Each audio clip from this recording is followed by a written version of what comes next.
If you've ever carried the weight of a mistake too heavy to bear, this story will speak directly to your soul. Because sometimes, the hardest person in the world to forgive is ourselves. Long ago, nestled between misty mountains and fields of golden rice, there was a small, peaceful village named Tatsume.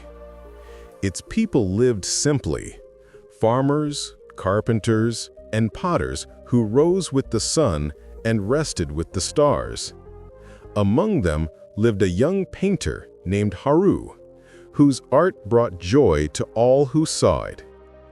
Haru was known for his gentle spirit and his gift for turning simple moments, a child laughing, a falling leaf, a cup of tea, into living beauty on canvas. The world, he would say, is full of colors that speak when words fail. But one autumn night, everything changed. A terrible fire swept through Tatsume. It started with a gust of wind and a single fallen lantern, then grew into a roaring inferno that devoured everything in its path. Villagers screamed and ran for their lives. Haru awoke to the smell of smoke and the sound of chaos. Without thinking, he rushed to his small studio to save his paintings, years of work that captured the beauty of the world he loved. He gathered them in trembling arms, trying to shield them from the flames. But then he heard a cry. "Help! Please!"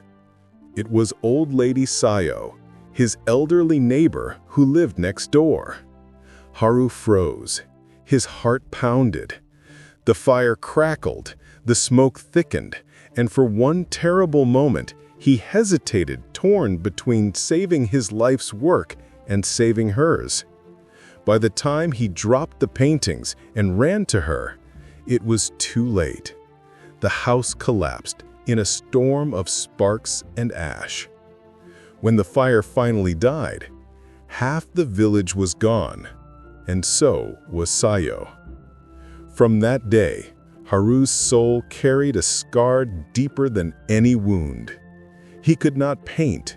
He could not smile. Every sunrise reminded him of the woman he couldn't save. The villagers offered him comfort, but their kindness only deepened his shame.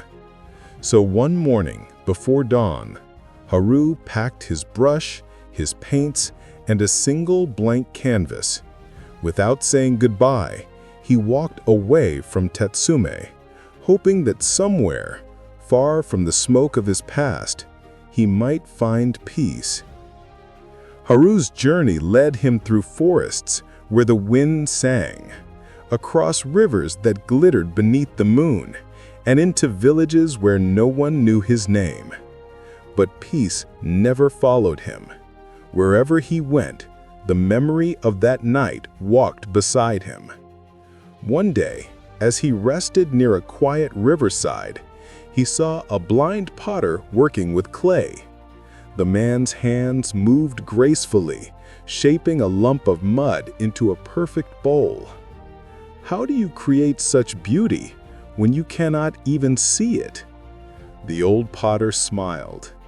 Because I shape it not with my eyes, but with my heart. Every bowl I make will one day break, but that doesn't stop me from creating it. You see, even broken things can still hold meaning. Those words echoed in Haru's mind long after he left. Days turned into weeks, and his journey led him to a mountain temple perched among clouds like a place forgotten by time.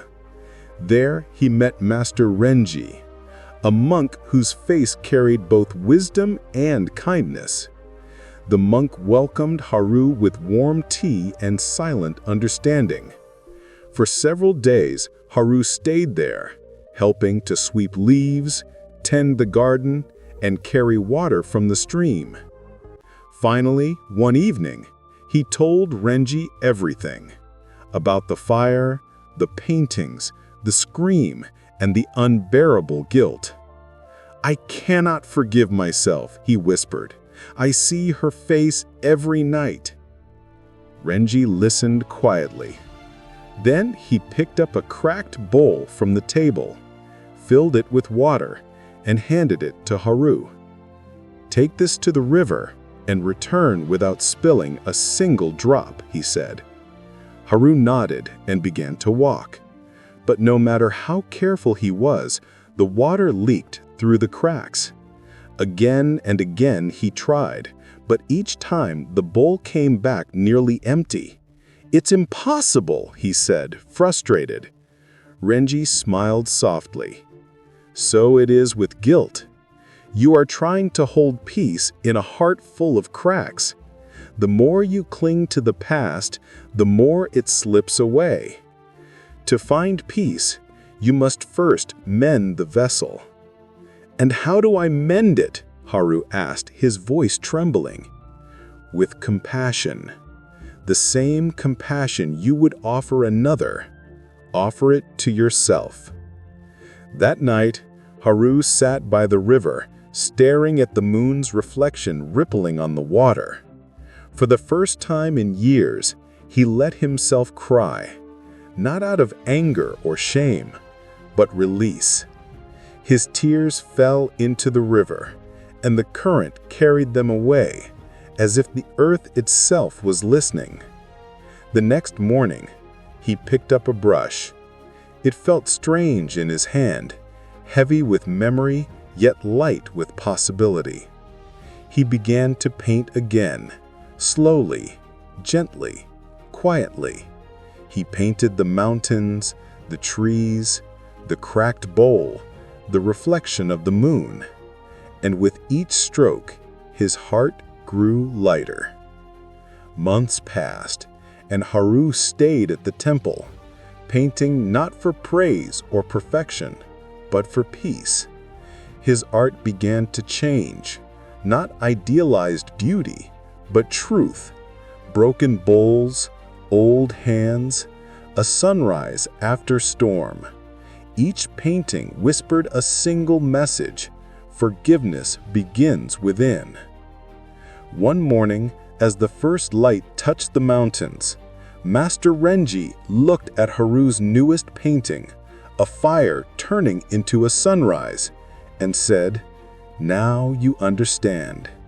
The same flame that once destroyed you can also light your way home." Haru bowed deeply, understanding at last. He didn't need to run from his past anymore. He didn't need to erase it. He simply needed to forgive himself, fully, honestly, and without fear. That day, for the first time in years, Haru smiled. So remember, my friends, to forgive yourself is not to forget your past, but to finally stop letting it chain your heart.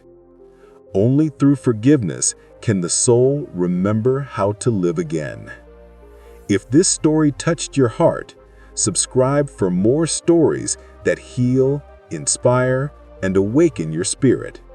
Because sometimes, one story can change an entire life.